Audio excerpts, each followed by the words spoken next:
Bom dia a todos. A gente vai dar início à avaliação dos trabalhos científicos. Meu nome é Érica Negrão, eu sou médica radiologista, especialista em mama, assim como a doutora Vanessa Budi. Eu tenho mestrado, sou doutoranda, ela tem doutorado na especialidade e a gente vai começar com a apresentação pela Thais Maria Santos Bezerra, do tema do trabalho, Inteligência Artificial para exploração das diferenças na ARM dos tumores de mama com relação à expressão de HER2 e receptores hormonais. Fica à vontade, Thaís.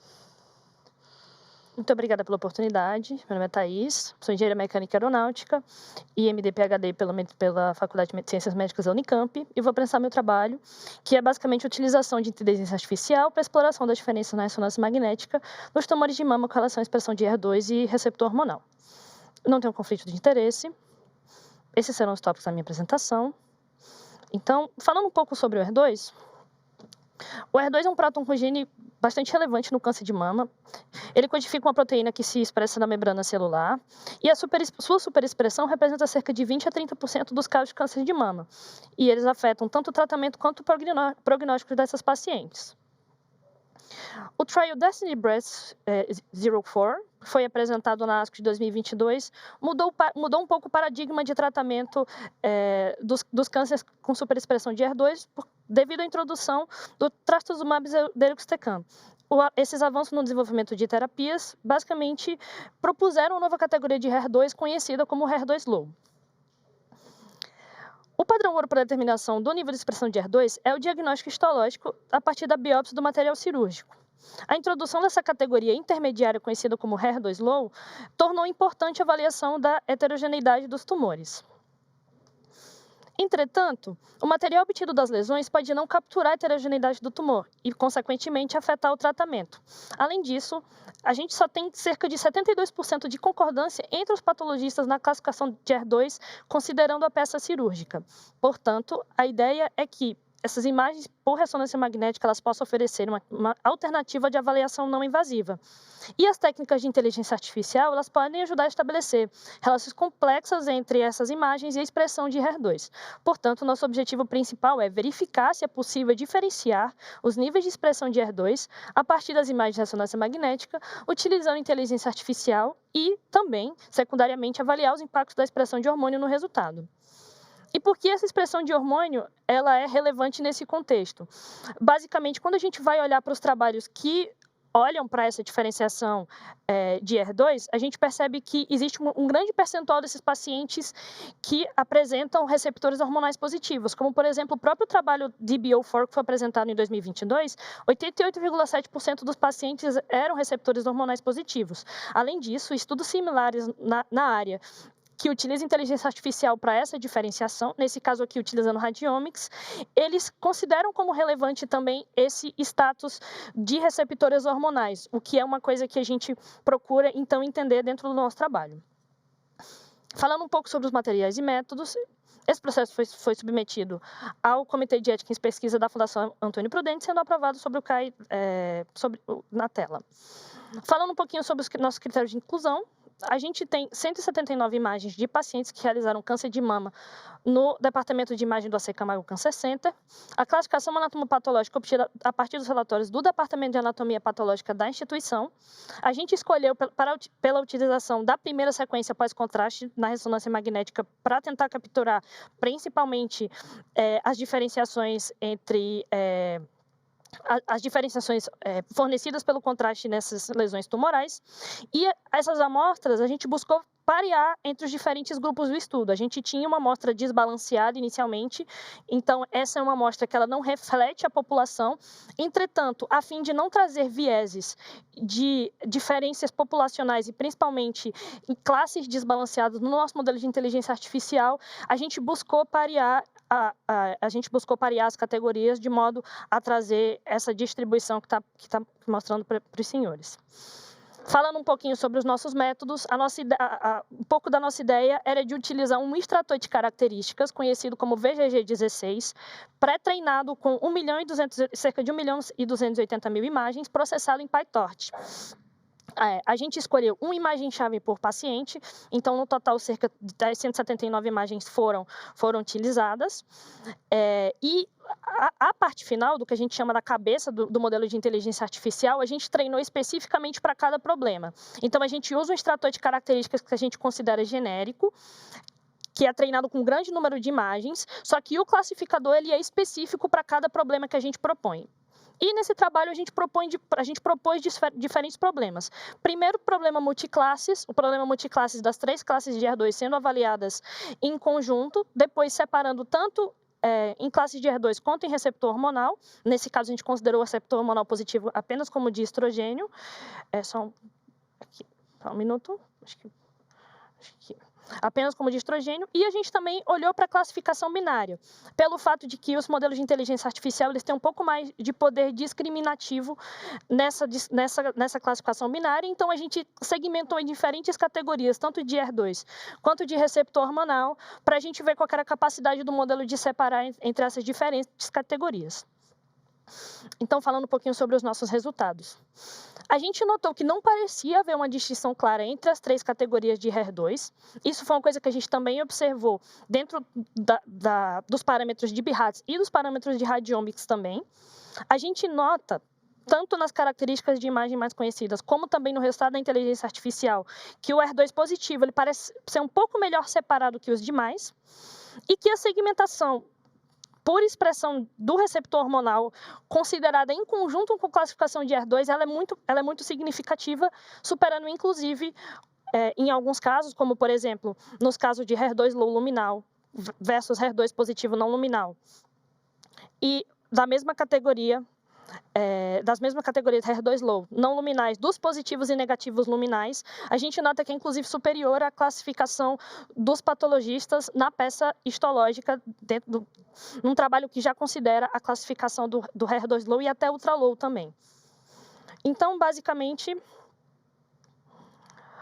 as técnicas de inteligência artificial elas foram capazes de diferenciar o HER2 positivo das demais categorias de expressão de HER2. Entretanto, a gente não observou capacidade discriminativa robusta entre todas as categorias de HER2, particularmente o HER2 low e o HER2 negativo muito semelhantes entre si, que é o que a imagem também entrega de volta para a gente quando a gente olha principalmente nas categorias de BIRADS. A variação na acurácia, quando a expressão hormonal foi considerada, nos sugere que esses indicadores podem influenciar as características das imagens de ressonância magnética, inclusive nos fazendo duvidar se a diferenciação entre as categorias de HER2 não são diretamente impactadas por essa expressão hormonal, e isso faz com que outros trabalhos que só consideram a expressão de HER2 acabem diferenciando por causa do receptor hormonal e não necessariamente por conta da categoria de HER2. O que sugere, então, novas perspectivas para essa avaliação de HER2 baseada em imagem e a necessidade de considerar o receptor hormonal dentro dessa avaliação. Esses são os autores. Eu gostaria de agradecer especialmente ao AC Camargo Cancer Center, que foi onde foi realizado esse trabalho, e ao meu orientador, Dr. Almi Bittencourt. Essa é a bibliografia resumida. Muito obrigada. Você quer começar, Van? Posso fazer? O que quer fazer? Eu posso começar? Bom, parabéns, Thaís. Eu tenho uma pergunta. Então, pelo que eu entendi, aí você me corrija. Então, vocês chegaram à conclusão que o fator de ser receptor hormonal pode ser um fator confundidor talvez em outros trabalhos tentar segmentar o HER2. É isso? Aí eu queria que você reforçasse isso, então. Exatamente. A gente notou, isso era uma coisa que a gente vinha notando há um certo tempo, que esse receptor hormonal, a gente tem uma população muito diferente quando a gente vai considerar somente as categorias de HER2. Especificamente, por exemplo, HER2 low não luminal, ou seja, que não tem receptor hormonal, a gente teve uma dificuldade até no nosso banco de dados muito grande, de maneira que a gente teve que procurar para balancear um grande número de pacientes e varrer um grande número de anos. Então, a gente varreu cerca de mais de 6 anos de ressonâncias magnéticas lá no AC Camargo. Então, a gente acredita que, como esses trabalhos eles não segmentam por receptor hormonal, pode ser que o resultado, tanto de acurácia quanto tanto de AUC, que a gente já área sobre a curva, que a gente já via que não vinham atingindo valores muito elevados, esses valores, na verdade, eles estejam sendo puxados por esse receptor hormonal. E isso que promove a diferenciação entre o HER2 low e as outras características. Entretanto, quando a gente vê, por exemplo, nesses trabalhos, quando compara com o HER2 negativo, que tem um padrão, às vezes, muitas vezes semelhante, eles acabam não sendo separados. E foi uma coisa que a gente observou em outras etapas do trabalho em que a gente considerou extensão, tamanho do tumor, acometimento linfonodal, presença de necrose, então, que são itens mais clássicos que são considerados dentro da imagem de ressonância magnética, que a gente não tem diferenciação entre esses dois, mas entre o positivo e o low e o negativo a gente observava. Também. Ok. Você quer fazer alguma pergunta? O micro. Achei muito interessante, parabéns, Thaís. O trabalho é promissor.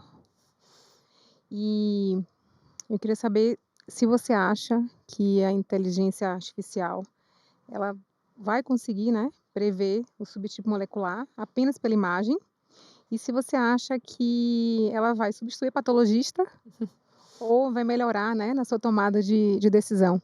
Legal. Vou responder como engenheira agora, vou colocar minha capinha de engenheira e não mais como uma pessoa que também desenvolveu uma parte desses algoritmos. Estou bem cética quanto, por exemplo, à capacidade de diferenciar entre os diferentes tipos de HER2, sinceramente. A gente vê resultados que são excepcionais em outras áreas. Entretanto, a gente tem sim potencial para conseguir, especialmente aumentando o número de imagens, a gente tem potencial para conseguir aumentar o poder discriminativo e talvez enxergar uma diferença entre essas diferentes categorias. Mas uma coisa que eu discuto bastante com o meu orientador e que eu acredito é que não tem como a gente produzir conhecimento onde não existe conhecimento. Então, se a imagem não me entregar de volta algo que reflita o subtipo molecular, eu acredito que ele não vai conseguir fazer essa separação. Então, eu acho que a inteligência artificial tem muito essa capacidade de trazer para a gente coisas que a gente pode aprender também enquanto seres humanos, mas ela não é capaz sozinha de produzir conhecimento. A criatividade sempre é do ser humano. Então, a gente precisa também encontrar esses padrões e ajudar, e até mesmo ajudar para que a gente consiga também fazer inteligências artificiais melhores e que aí sim a gente consiga chegar onde a gente acredita que a inteligência artificial ela tem potencial, que é em ajudar o radiologista e ajudar as áreas que não tem tantos especialistas, para que a gente consiga suportar a decisão e não tomar a decisão por si só. Tá joia. Muito obrigada, Thaís. Obrigada, Thaís. A gente vai dar sequência no outro trabalho muito interessante, que é a avaliação da qualidade e legitimidade dos conteúdos em websites sobre mamografia. Quem vai apresentar é a Vanessa Emanuele Cunha Santos. Fica à vontade.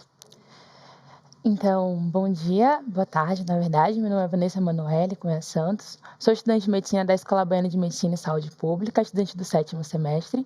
E hoje vou apresentar para vocês o trabalho intitulado Avaliação da qualidade e legibilidade dos conteúdos em websites sobre mamografia. Declaro que não tenho nenhum conflito de interesse nessa apresentação. Então, a mamografia é um método de rastreio essencial para o diagnóstico precoce do câncer de mama e estima-se que reduz a mortalidade em 32% até 40%, a depender da temporalidade desse rastreio.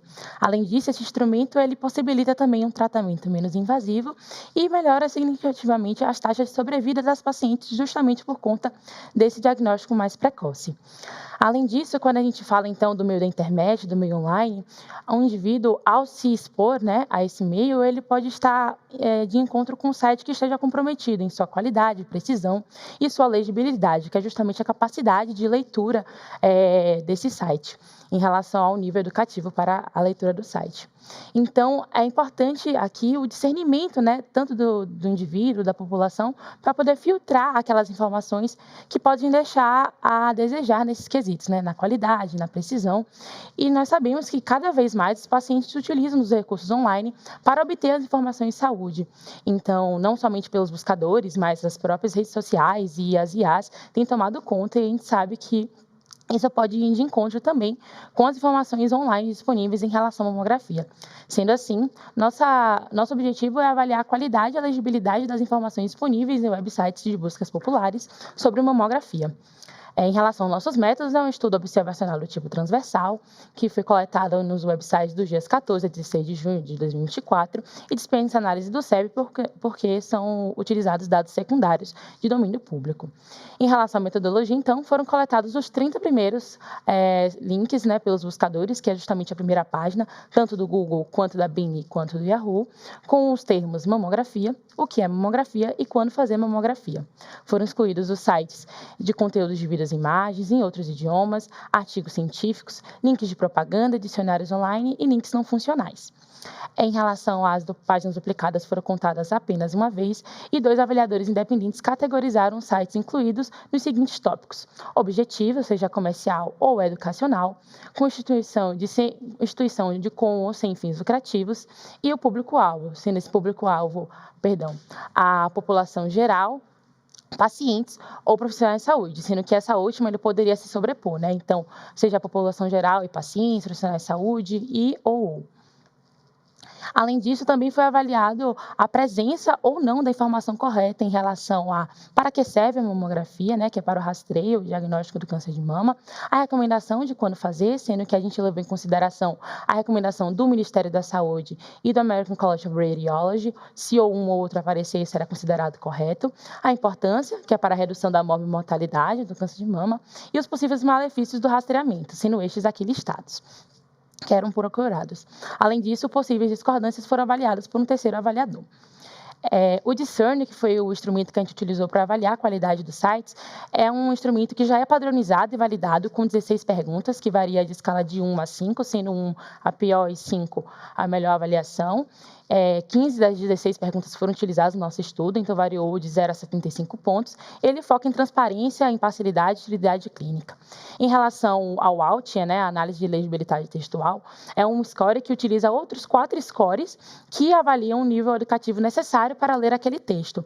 Então, o score ALT é a média aritmética desses 4 e ele varia de 0 a 20. Em relação à análise estatística, os resultados foram apresentados de forma descritiva, foi adotado o índice de correlação interclasse para medir o nível de concordância entre os pares, as médias e as categorias foram comparadas por meio do teste T, Mean ou ANOVA, a depender da normalidade das variáveis e número de grupos, e o teste do Q² comparou a qualidade das informações corretas ou não nos sites avaliados. Em relação aos nossos resultados, 270 sites foram acessados para elegibilidade. Após o critério de exclusão, mantiveram-se 232 e, ao final, após a eliminação das duplicatas, 92 sites foram incluídos. Em relação às categorias, 51% dos sites eram educacionais, 62% com fins lucrativos. E, em relação ao público-alvo, ele distribuiu, 92% se direcionava à população geral, 79% aos pacientes e 11% aos profissionais de saúde. Em relação ao conteúdo dos sites, 39% apresentou a recomendação de quando fazer mamografia corretamente, de acordo com aqueles critérios que a gente pré-estabeleceu nos métodos, 88% mostrou corretamente para que serve e 55% a importância, que é justamente essa redução da mortalidade. Quando a gente fala em relação aos possíveis anos do screening, o que chama a atenção é que o mais presente, o mais frequente foi a compressão ao exame e a exposição à radiação, 72% e 71%, respectivamente, enquanto o que foi menos frequente foi o sobrediagnóstico, cerca de 7% do site apenas continha essa informação. Quando comparados por categoria, o teste do Q² mostrou que há uma associação estatisticamente significante entre a ausência de informações ou informações incorretas em relação à recomendação de quando realizar a mamografia, tanto nos websites de categoria comerciais quanto na categoria de fins lucrativos. Além disso, outras associações não foram encontradas nas outras categorias, associações estatisticamente significantes. Em relação ao Discern, que foi o instrumento que a gente utilizou para avaliar a qualidade, o Discern médio foi de 48,4, que é considerado um Discern moderado, uma qualidade moderada desses sites. Mas quando a gente vai para analisar o número, a categoria maior em quantidade de sites foi a categoria boa. Em relação à legibilidade, o índice ALT apresentou uma legibilidade média de 12,2, lembrando que ele variava de 0 a 20, então é considerada uma legibilidade alta, ou seja, é necessário um certo nível educacional para conseguir compreender as informações desses sites. Não houve diferença estatística entre as médias do Discern e do Auge nas categorias, dentro das categorias, né? Então, do perfil da instituição, do objetivo e do público-alvo. Nosso estudo evidenciou que uma elevada proporção de websites disponibiliza conteúdo informativo sobre mamografia de uma qualidade razoável e baixa acessibilidade linguística. E isso chama atenção porque é uma crescente preocupação em relação àquilo que é disponibilizado online, né? Cada vez mais temos mais conteúdo disponibilizado e isso impacta diretamente na saúde pública e no comportamento da população. Então, informações incorretas ou superestimadas podem gerar dúvidas sobre triagem, rastreio, diminuição na adesão ao rastreio e até mesmo respostas emocionais negativas, né? Pode gerar uma certa aflição no paciente quando as informações elas estão expostas de forma exagerada. E no presente estudo também foi observado que websites comerciais ou de instituições com fins lucrativos tenderam a trazer informações menos precisas, né, ou não trazer a informação correta que a gente vê tanto do Ministério da Saúde quanto da American College of Radiology. E isso a gente sugere que é justamente por conta dos interesses financeiros que se sobrepõem ao interesse da saúde pública, né, da população. Então, em relação às limitações, o número de sites selecionados para análise foi relativamente pequeno, apenas sites em português. Há uma atualização constante dos sites também, que pode mudar os resultados. A exclusão de vídeos na avaliação, justamente porque a ferramenta não é tão adequada para a avaliação de vídeos. E a pergunta 16 do Discern, ela é relativamente subjetiva, né? Ela pergunta para o avaliador o que ele achou do site em geral, porém as outras perguntas, elas exigem todo um passo a passo, são mais diretas, então supre essa limitação. Então, em relação à nossa conclusão, metade dos sites foram classificados como de boa qualidade e apresentam alta legibilidade. As informações corretas em mamografia as informações corretas sobre mamografia em sites comerciais, instituições com fins lucrativos, destaca a necessidade de melhorar a qualidade de informações de saúde disponíveis online para garantir que os usuários recebam informações mais precisas e úteis. Essas foram as contribuições dos autores. Muito obrigada e obrigada à banca por se disponibilizar também.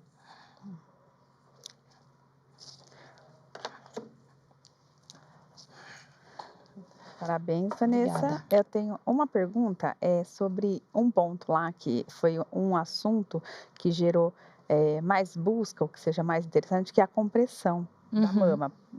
Elencou isso.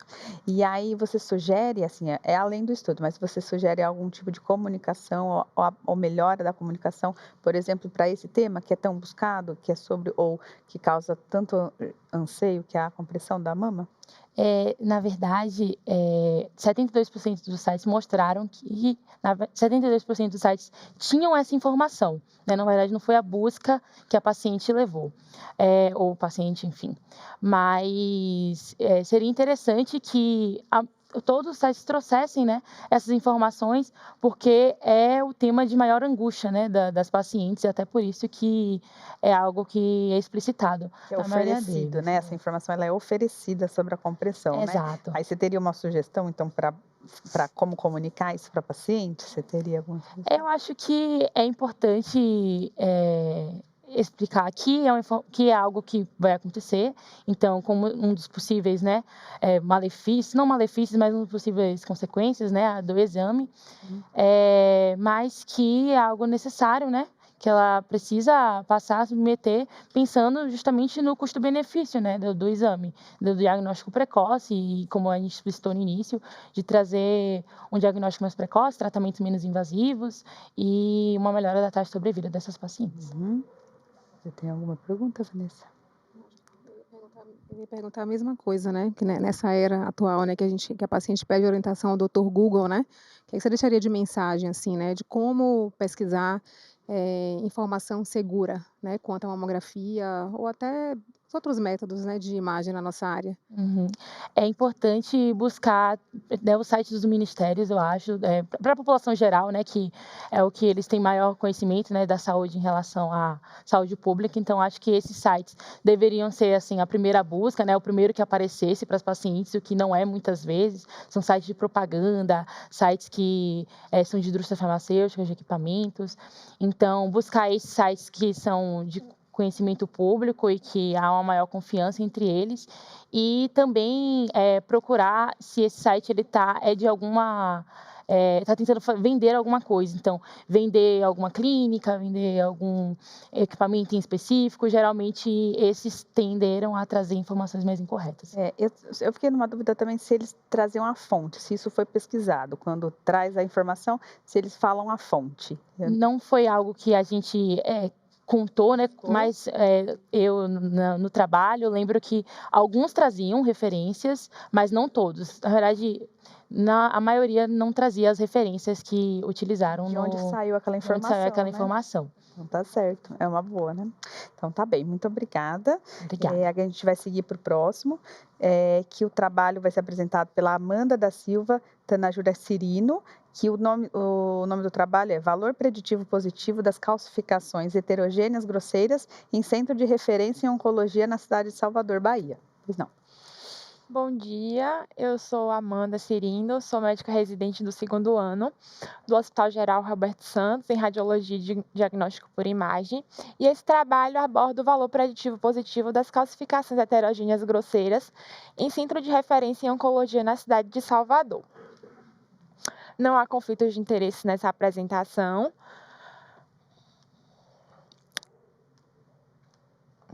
Então, as calcificações heterogêneas grosseiras, segundo a última edição do BIRADS, a 5ª edição, são definidas como calcificações irregulares, evidentes, medindo entre 0,5 e 1 milímetro, que tendem a coalescer, mas são menores que as calcificações distróficas.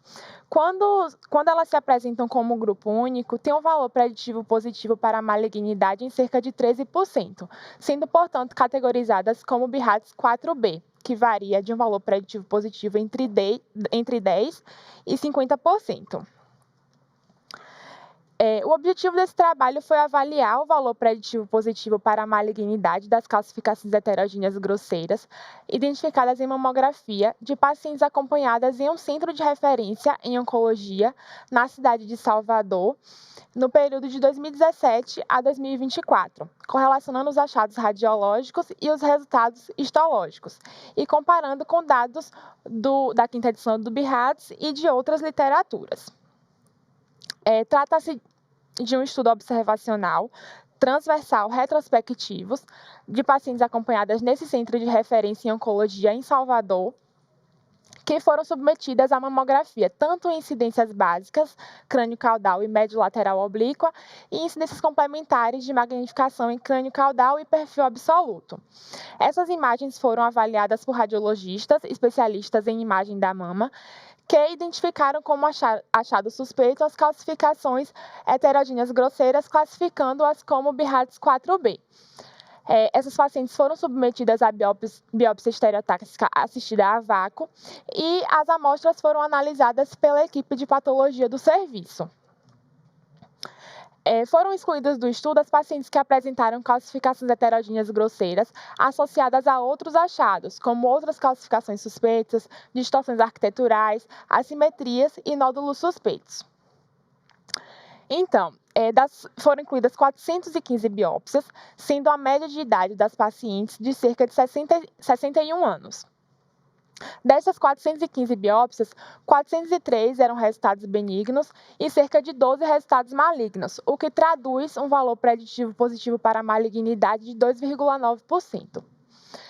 Destes resultados benignos, cerca de 56,3% corresponderam a fibroadenoma, condição fibrocística e condição fibroadenomatoide.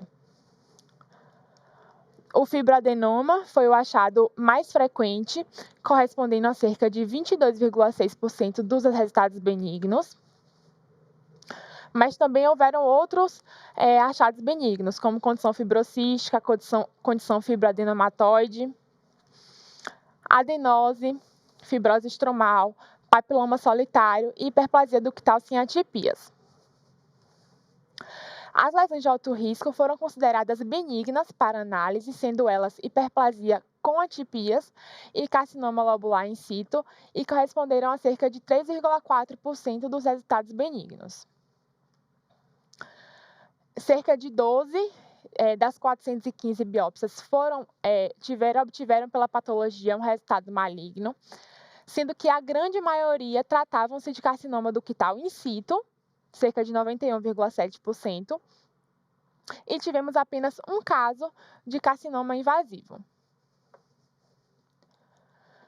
Portanto, foi notável a diferença entre o valor preditivo positivo das calcificações heterogêneas grosseiras, que consta na quinta edição do BIRAD, cerca de 13%, e o encontrado no nosso estudo, que foi de 2,9%. Segundo os nossos resultados, essas calcificações seriam melhor classificadas como categoria 4A, já que varia de um valor preditivo positivo de 2 a 10%, ao invés de 4B, que é de 10 a 50%. Os nossos resultados foram condizentes com aqueles encontrados em outros estudos na literatura e, de forma semelhante aos estudos utilizados pelo BIRADS, as lesões de alto risco, que são as hiperplasia ductais com atipias e o carcinoma lobular in situ, foram consideradas benignas para fins de análise, porém, tais lesões apresentam potencial incerto para a malignidade. Vale destacar que o atual estudo teve uma população de 415 pacientes, em detrimento de uma população de 24 pacientes nos estudos que o BIRAD se baseou para categorizar as calcificações heterogêneas grosseiras. Uma mudança de classificação implicaria em uma mesma conduta recomendada para este achado, né, que por conta de um BIRADS 4, porém abriria possibilidade para segmento para aquelas pacientes que optarem por não serem submetidas à biópsia e aceitarem um risco em cerca de 3% de malignidade. As calcificações heterogêneas grosseiras foram associadas a um menor risco de câncer no atual estudo, em comparação ao previamente reportado na última edição do BIRADS, e, portanto, é possível que uma revisão da classificação vigente desse achado permita uma conduta mais conservadora para grupos selecionados de pacientes. Aqui foram nossas referências, as contribuições e obrigada. Muito obrigada. Eu vou adiantar, então, agora quem faz parte também aqui do nosso grupo é a doutora Maria Helena Siqueira Mendonça. O currículo dela é a doutora médica radiologista, mestre e doutora pelo HCFMUS, membro do SPR, SBI, membro honorária da RCNA 2024, coordenadora da JPR, membro honorário e revisora da Radiographics, entre outros, né, doutora? Então, só para apresentar a doutora Maria Helena, que faz parte. E fica à vontade para fazer perguntas para Amanda sobre o trabalho. Doutora, gostaria de fazer alguma pergunta? Primeiro, parabéns, né, pela apresentação. E nesses casos, né, que o diagnóstico foi de alterações fibrocísticas, vocês olhando o exame antes, todas foram feitas incidências ortogonais magnificadas em perfil para excluir deposição das calcificações, que agora não é mais para falar leite de cálcio, mas ainda pode. Sim, né? sim. Todas... Tá com o microfone, ela tem. Todas as pacientes fizeram as incidências básicas, né, em crânio caudal e mediolateral oblíqua. Se, nesses casos, elas não tivessem feito as complementações, elas foram reconvocadas para fazerem as complementações em magnificação, né, tanto em crânio caudal quanto em perfil absoluto, para descartar as antigas leite de cálcio. E o que você achou assim, do número que veio um diagnóstico maligno? Você acha adequado, pequeno, assim, razoável? Acho que o impacto desse trabalho é justamente esse, né? Porque no BIRADS traz um valor preditivo de 13% e foi uma diferença considerável. Nosso estudo, das 415 biópsias, apenas 12 resultados malignos, né? Sendo apenas um carcinoma invasivo. Então, eu acho que me surpreendeu. E a equipe também, né, que conversando com o pessoal lá, né, os radiologistas, nossos preceptores, que deixam eles mais tranquilos com relação a esse achado. Enfim, foi bem impactante, eu acho, para todo mundo. Houve algum predomínio de método de biópsia, se é a vácuo ou A vácuo. Foram todas a vácuo. 100% a vácuo. A vácuo. Tá joia, tá muito bem. Mais alguma pergunta? Acho que não. Deixa eu perguntar uma coisa, se tiver tempo. Tem. E o que vocês, né, como grupo, atribuíram essa diferença? Porque o BIRADS, né, o comitê, eles são super, nós consideramos experts, né? E como é que pode ser essa diferença? Talvez o pequeno número de casos? A gente atribuiu a uma amostra relativamente pequena, né. A gente revisou a literatura, os estudos que eles se basearam para classificar as classificações heterogeneas grosseiras, e lá no BIRADS traz que é um N de 24 pacientes que eles utilizaram para essa classificação, enquanto que o nosso foi um N de 415. Então acredito que a população foi responsável, a grande responsável, assim, pela diferença. Então, é um estudo que questiona, né, e pode trazer mais frutos e agregar na literatura, né? Então, tá bom, parabéns. Muito obrigada. A gente vai dar sequência. O próximo trabalho vai ser apresentado pelo João Guilherme Carvalho de Oliveira Santos. Não, perdão, desculpa, me perdoa, andei duas aqui, perdoa. Volta. O próximo trabalho vai ser apresentado pela Suzy Moura Trindade Maia Viana. Suzy Moura Trindade Viana, e o nome do trabalho é Características ultrassonográficas e sobrevida. A influência dos descritores do BIRADS no prognóstico do câncer de mama. Me perdoa pelo erro, pode dar sequência, Suzy. Olá, boa tarde.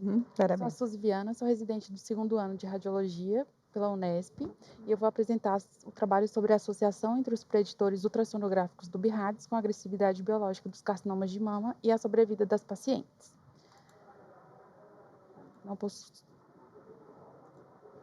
Não possuo nenhum conflito de interesse nessa apresentação. O carcinoma de mama é o tipo de câncer de mama que mais acomete a população feminina no Brasil e no mundo, perdendo apenas para o câncer de pele não melanoma. No ano de 2020, cerca de 2,3 milhões de casos novos foram diagnosticados no globo pela Agência Internacional do Câncer.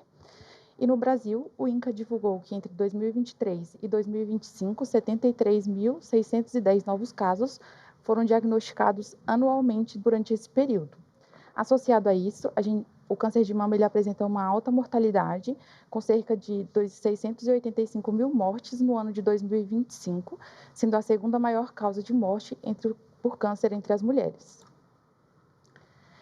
Ao analisar as imagens dos carcinomas de mama, notou-se que grupos de tumores histologicamente semelhantes apresentavam características distintas, podendo ser identificados fenótipos de imagem. Esses fenótipos eles podem refletir características biológicas específicas e, assim como tumores histologicamente semelhantes, eles podem ter imagens diferentes. Então, a ultrassonografia ela é importante na caracterização desses tumores e na identificação desses fenótipos. E ela é utilizada como um preditor de comportamento biológico tumoral. O objetivo do trabalho, então, foi analisar as características ultrassonográficas dos carcinomas de mama sem outras especificações, investigar a sua relação com as características histológicas, as características imunohistoquímicas e a sobrevida das pacientes. O desenho do estudo é um estudo observacional do tipo coorte retrospectiva e foi realizado no Centro de Avaliação de Mastologia da Faculdade de Medicina de Botucatu entre os anos de 2012 e 2015. Dentro dos critérios de inclusão, incluíam mulheres acima de 18 anos, com diagnóstico histológico de carcinoma ductal de mama do tipo não especial, carcinoma lobular, os estádios 1, 2 e 3, o início do diagnóstico e todo segmento e tratamento no nosso serviço. E os critérios de exclusão eram pacientes do sexo masculino, com carcinoma in situ, tipos especiais de carcinoma ou neoplasia não carcinoma, estágios 4, histórico ou desenvolvimento de outras neoplasias durante o estudo e que fizeram tratamento externo ou tiveram perda de segmento durante esse segmento. No início do trabalho, o nosso N esperado era de 168 pacientes, porém conseguimos arrecadar um total de 260 pacientes, sendo que 247 apresentavam imagens de ultrassom no nosso serviço, ficando como N final, então, 247 pacientes. Esses exames foram realizados por um examinador único, com 20 anos de experiência em imaginologia mamária, e foi realizado num aparelho Volson 730 com um transdutor de 10 MHz. As medidas das lesões foram feitas nos maiores eixos principais e as imagens foram descritas de acordo com o Lexo do BIRADS da 5ª edição, de acordo com a forma, a margem, a orientação, a ecogenicidade, a característica acústica posterior, o halo no tecido circundante, o Doppler interno e a presença de linfonodos axilares suspeitos. Todas essas imagens foram revisadas por 2 outros especialistas em imaginologia mamária, sem acesso prévio às informações anatomopatológicas e imunohistoquímicas. As variáveis encontradas nos prontuários foram a idade da paciente, a menopausa, a etnia e o histórico familiar. E o estadiamento ele foi realizado de acordo com a JCC de 2017, baseado no sistema TNM. Os subtipos imunohistoquímicos encontrados, então, variaram de acordo com o grau histológico, de grau 1, 2 e 3. Os status dos receptores hormonais foram considerados positivos quando acima de 1% de expressão. E a avaliação do RER foi positiva quando apresentava 3 cruzes, 2 cruzes duvidosas, e aí foi para o método de Fish, e 0 e 1 cruz negativa. Já o KI67, o ponto de corte foi de 20%. Então, como eu já tinha dito, 247 pacientes foram analisadas. Esse segmento ele foi realizado até 2023, com a média de 114 meses. A idade média das pacientes foi de 56 anos, em que a grande maioria era branca, já estava em menopausa e não tinha histórico familiar de câncer de mama. O tamanho médio da lesão foi de 2,5 centímetros e a gente encontrou predominantemente os estágios iniciais 1 e 2.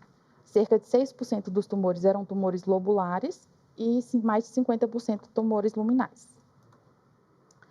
Com isso, a gente chegou ao resultado de que aproximadamente 80% dos nossos tumores com receptores hormonais positivos, eles se apresentavam com formato irregular. Os tumores subtipos luminais A foram em maior proporção irregulares, hipoecogênicos, não paralelos, sem microcalcificações suspeitas associadas, com sombra acústica posterior, sem fluxo ao Doppler e com axila negativa. Os tumores grau 1, eles foram encontrados em maior porcentagem em lesões hipoecogênicas, não paralelas, com halo, sombra e axila negativas. Já os carcinomas triplo negativos, eles se apresentaram como lesões predominantemente ovaladas, com margens microlobuladas, de orientação paralela, com reforço acústico posterior e ausência de halo ecogênico circundante.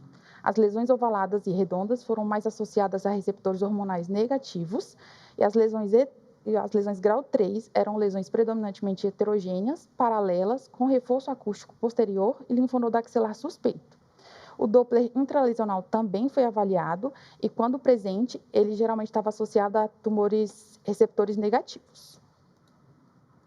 Os tumores HER2 puros, eles foram relacionados à presença de calcificações suspeitas e axila suspeita no diagnóstico. E o efeito acústico misto foi mais comum em receptores negativos e associados a tumores mais agressivos. O escopo do nosso trabalho que a gente também avaliou foram a sobrevida da paciente, em que a sobrevida global e a sobrevida específica do câncer foram avaliados como principais e a sobrevida livre de doença foi avaliada também. Na sobrevida global, 3 características principais tiveram significância estatística. Entre elas foi o efeito acústico posterior, o tipo de margem e o status axilar, em que linfonodos circunscritos com reforço acústico posterior e axila positiva apresentaram piores desfechos quando relacionados com os outros. Aqui está as curvas de Kaplan-Meier mostrando os desfechos, e os linfonodos foram considerados suspeitos quando apresentavam lesões hipoecogênicas, quando se apresentavam como hipoecogênicos, com perda da arquitetura habitual.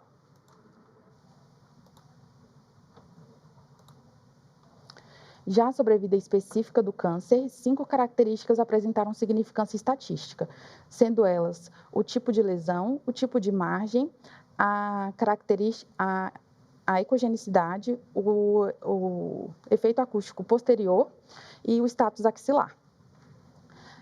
Então, as lesões que foram consideradas como anguladas ou microlobuladas, heterogêneas, com reforço acústico posterior, e lesões consideradas não nodulares, assim como o status axilar, influenciaram de forma negativa a sobrevida específica do câncer. Já a sobrevida livre de doença, 3 características apresentaram significância estatística, sendo elas o efeito acústico posterior, a ecogenicidade e o status axilar. Nesses casos, aquelas lesões que se apresentaram como lesões heterogêneas, com reforço acústico posterior e com axila positiva, apresentaram maiores índices de recidiva tumoral. Algumas características ultrassonográficas, então, foram mais associadas a subtipos histológicos, à expressão de biomarcadores, à sobrevida global, específica e livre de doença. E características antes relacionadas a lesões benignas, como aquelas lesões ovaladas com margens circunscritas, podem indicar neoplasias malignas e muitas vezes ser preditoras de mau prognóstico. Com isso, concluímos, então, que os achados ultrassonográficos, conforme descritos pelo BIRADS, estão fortemente relacionados aos biomarcadores tumorais e aos subtipos histológicos do câncer de mama. E eles apresentam valor prognóstico relevante, influenciando diretamente a sobrevida global, específica e livre de doença. A ultrassonografia, então, é uma ferramenta promissora para a estratificação de risco e apoio à medicina de precisão. Muito obrigada. Bem. Parabéns, Suzy. Eu tenho uma pergunta que a questão, a origem, né, do BIRADS, e eu acho que a doutora Maria Helena sabe até melhor, que é uma questão de classificação, câncer ou não câncer, né, uma triagem de maneira geral para classificação. Vocês, pelo estudo, extrapolam isso em questão de agressividade, estudar a agressividade, né, da lesão, da doença, pensando em prognóstico. Vocês se surpreenderam com o resultado? Vocês tiveram alguma informação adicional sobre os dados que vieram disso, para falar? Não, a gente se surpreendeu com os resultados que foram apresentados, porque a gente não esperava que as lesões tivessem todas essas características e principalmente quanto à sobrevida das pacientes, né? Que eu acho que foi assim o que mais chamou a atenção do nosso estudo, já que não tinha nenhum estudo falando muito bem sobre isso. Então, assim, foi uma das características que mais nos chamou a atenção mesmo no trabalho. Tá. A senhora tem alguma pergunta? Eu queria perguntar, parabéns, né, pela apresentação. Obrigada. Eu perdi, que foi rápido, o seu slide penúltimo. O que você falou sobre as margens circunscritas? O que vocês acharam quando os nódulos tinham a margem, né, bem circunscrita? Como é que foi o prognóstico? Quantos % era assim, triplo negativo? Você tem esse dado?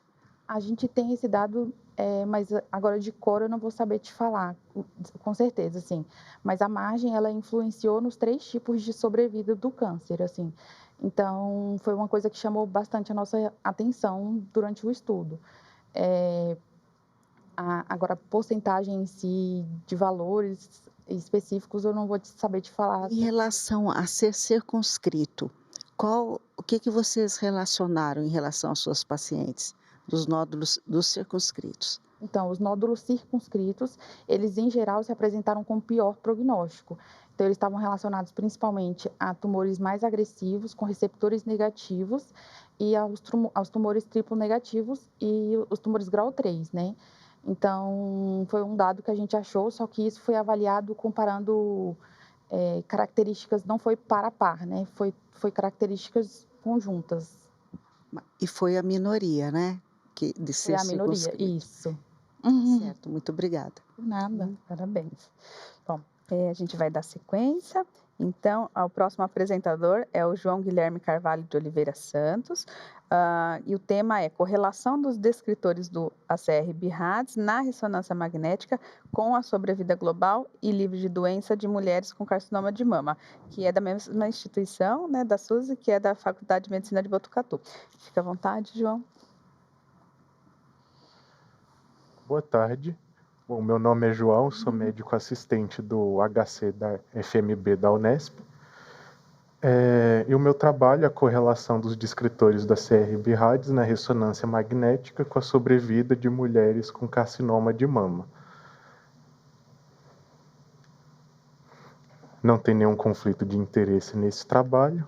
Esse trabalho tem registro no Comitê de Ética em Pesquisa da instituição. Bom, vamos lá. O câncer de mama é o mais incidente e prevalente em mulheres no Brasil e no mundo, com uma projeção de mais de 73 mil novos casos no Brasil para o triênio 2023-2025, e é um dos que mais mata essa população, com mais de 666 mil mortes no mundo registradas em 2022. Mas o câncer de mama, na verdade, ele tem uma etiologia multifatorial, incluindo fatores familiares, genéticos, reprodutivos, antropométricos, hormonais, dieta e estilo de vida, fatores ambientais e outras condições médicas. Então, é difícil fazer prevenção primária. Por causa disso, é tão importante a detecção precoce, que inclusive quando é feita, a gente alcança até 98% das mulheres com sobrevida após 5 anos do diagnóstico. Só que esse número, ele cai muito para 25% quando esse diagnóstico é feito em estadios mais avançados. E foi a estratégia que a gente encontrou impacto na sobrevida foi justamente o rastreamento mamográfico com uma redução de 30%. Só citando rapidamente alguns fatores prognósticos, a gente tem a classificação TNM, bastante consagrada, que inclui o tamanho do tumor, o acometimento linfonodal e a presença ou não de metástase, e os marcadores anatomopatológicos e imunohistoquímicos. Só que em relação aos marcadores anatomopatológicos, a gente encontra com alguma frequência uma variabilidade na classificação entre diferentes serviços de patologia e entre diferentes profissionais, mesmo dentro do mesmo serviço. Mas então, qual que é o papel da imaginologia mamária nesse cenário?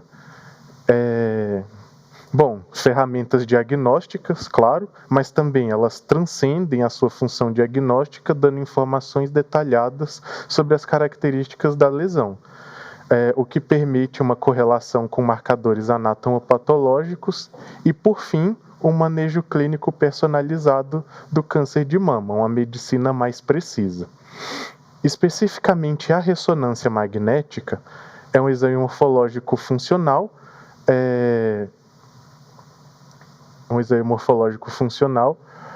que permite uma maior correlação dos dados de imagem com as características biológicas do tumor. As indicações clássicas desse exame incluem a triagem de alto risco, monitoramento de tratamento neoadjuvante, avaliação de implantes mamários, a pesquisa do carcinoma oculto de mama, mas a nossa ideia, o nosso objetivo foi correlacionar características de imagem da ressonância com a sobrevida, especificamente com a sobrevida das mulheres com câncer de mama. A gente, para isso, fez uma corte retrospectiva com análise de prontuários e das ressonâncias de mama disponíveis no nosso serviço, e após a aplicação dos critérios de inclusão e exclusão, a gente ficou com 220 pacientes. Bom, as variáveis analisadas incluíram diversas variáveis clínicas, incluindo sobrevida global e livre de doença, e as de imagem incluíram os descritores do BIRADS em ressonância magnética. A gente também acrescentou a presença de edema perilesional e o acometimento linfonodal. A sobrevida global a gente considerou da data do diagnóstico até o óbito por qualquer causa, e a sobrevida livre de doença é a partir da data do diagnóstico até a primeira recidiva ou metástase relacionada ao câncer de mama. A classificação linfonodal, a gente colocou como normal uma cortical de espessura de menos de 3 milímetros, espessamento entre 3 e 7 milímetros e perda das características com mais de 7 milímetros. Agora, os nossos principais resultados. 7 dessas características que a gente avaliou, a gente conseguiu correlacionar com a sobrevida. O tamanho tumoral, aquelas com menos de 2 centímetros, tiveram melhores sobrevidas do que as com mais de 5 centímetros. Então, na literatura, o tamanho já é um marcador independente, robusto, amplamente reconhecido. Ele expressa a extensão da doença, consequentemente o comportamento clínico, e dá uma ideia da resposta ao tratamento. Então, os tumores grandes, principalmente aqueles HER2 e triplo negativos, tendem a ter um comportamento biológico mais agressivo. A margem da lesão. as margens espiculadas tiveram sobrevidas significativamente superiores, enquanto as circunscritas tiveram as piores taxas de sobrevida. Isso a gente atribui ao fato de que os tumores com crescimento rápido, eles tendem a ter um crescimento mais homogêneo, resultando em lesões mais circunscritas. Geralmente isso se relaciona aos triplo negativos, enquanto as margens irregulares ou espiculadas tiveram mais relação com os hormonais positivos. O sinal em T2. A presença de sinal em T2 teve relação com piores taxas de sobrevida global e livre de doença. O que acontece aqui é que os tumores mais agressivos, por uma neoangiogênese mais acentuada, muitas vezes com vasos mais defeituosos, tendem a apresentar mais morte celular, gerando uma área de necrose central. E a necrose, ela fica com hipersinal em T2. O realce interno, pela mesma razão, a necrose central no meio não realça, então o realce acaba ficando mais periférico nos tumores mais agressivos. Foi isso que a gente encontrou, o padrão periférico mais associado a piores taxas de sobrevida global e livre de doença. O edema perilesional também se relacionou com sobrevidas significativamente inferiores. Isso porque o edema ele expressa um ambiente peritumoral mais acometido, com mais invasão angiolinfática e vascular. A curva cinética, pela mesma questão da neoangiogênese, os tumores mais agressivos com mais neoangiogênese, eles tendem a apresentar um enchimento pelo contraste mais rápido e um esvaziamento mais rápido também, resultando no padrão de washout, que é expresso pela curva tipo 3. No nosso estudo, a curva tipo 1 teve melhores resultados de sobrevida em relação a tipo 3, e de sobrevida global, e sobrevida livre de doença foi melhor, a 1 foi melhor que as curvas tipo 2 e 3. Então, de fato, a curva tipo 3 se relacionando a resultados piores em comparação a tipo 1. Já a curva tipo 2, ela ficou como uma intermediária. A classificação axilar, a gente encontrou que a perda das características teve piores resultados. Na literatura, a gente vê isso mesmo, o espessamento cortical e a perda de características geralmente relacionado a maior chance de acometimento linfonodal pela doença. Só algumas considerações finais, a gente teve como limitação delineamento retrospectivo, ausência de parâmetros avançados, o não uso de algoritmos de inteligência artificial, e a interpretação dos exames realizada por um único avaliador. Apesar disso, a gente acredita que esse trabalho contribui significativamente para o avanço do conhecimento sobre o papel da ressonância na correlação entre os descritores de imagem e os desfechos clínicos do câncer de mama. Isso aponta caminhos para futuros estudos prospectivos e com abordagens tecnológicas mais amplas, amplia a compreensão do impacto prognóstico das características de imagem e é, por fim, um passo significativo para a personalização do manejo clínico. É isso. Obrigada. Parabéns, Obrigado. João. Muito bem. Então, nessa linha de tentar extrair mais informação da imagem para ajudar nessa interpretação de comportamento e prognóstico, né? Uhum. Vocês têm alguma pergunta, doutoras? Tudo bem? Muito bom trabalho, parabéns. Você acha que dá para confiar apenas nos descritores de imagem da ressonância para predizer prognósticos sem associar com subtipos moleculares? Se eu acho que dá para confiar apenas neles? Bom, a ideia da nossa linha de pesquisa é justamente gerar cada vez mais informações com esse intuito de confiar. Não diria que ainda não, apenas neles ainda não, mas a nossa linha de pesquisa é extrair cada vez mais informações ou ver que tipo de informações a gente pode extrair dos descritores de imagem, até porque muitas vezes o anátomo patológico pode não ser tão acessível ou tem alguma variabilidade entre os diferentes avaliadores. Então, respondendo, por enquanto não, mas a nossa ideia é aprofundar cada vez mais. Uma pergunta? Parabéns pela apresentação. Eu achei interessante em relação ao que você falou da hiperintensidade de sinal. Uhum, Foi relacionado a um pior prognóstico foi. sobre vida. Então, e olha como isso é uma coisa que a gente ainda não tem como explicar ainda, porque, em geral, você deve ter, quando você estava estudando, viu que a hiperintensidade de sinal, se for um nódulo e for circunscrito, é um fator que prediz benignidade de um achado, não é verdade? Uhum. Então, olha só e como é que pode? Era se assim, nos casos que vocês viram, hiperintensidade de sinal, se foi nódulo, era irregular ou era mais para circunscrito? Você consegue lembrar disso? Eu sei que é difícil, mas... Na verdade, em todos os nossos casos eram cânceres confirmados, né?